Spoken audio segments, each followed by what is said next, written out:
కులం విషయంలో ప్రతిపక్ష నేత రాహుల్ గాంధీని ఉద్దేశించి బీజేపీ ఎంపీ అనురాగ్ ఠాకూర్ చేసిన వ్యాఖ్యలు లోక్సభలో దుమారం రేపాయి. అనురాగ్ ఠాకూర్ క్షమాపణలు చెప్పాలంటూ ప్రతిపక్షాలు ఆందోళన చేశాయి. దేశంలో కులగణన చేపట్టాలంటూ డిమాండ్ చేశాయి.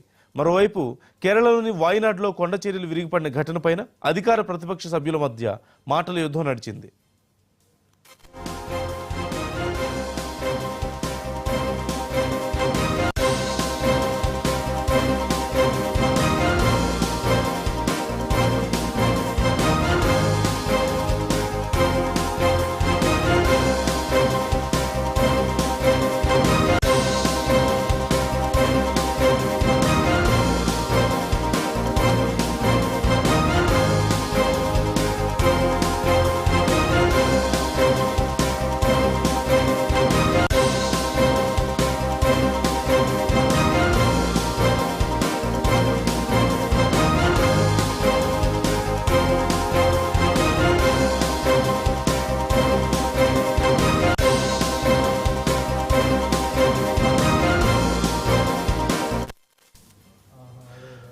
లోక్సభ బుధవారం పలుమార్లు వాయిదా పడింది. మొదట క్వశ్చన్ అవర్ ప్రారంభం కాగా అనురాగ్ ఠాకూర్ చేసిన వ్యాఖ్యలపై చర్చ చేపట్టాలంటూ ప్రతిపక్ష సభ్యులు డిమాండ్ చేశారు.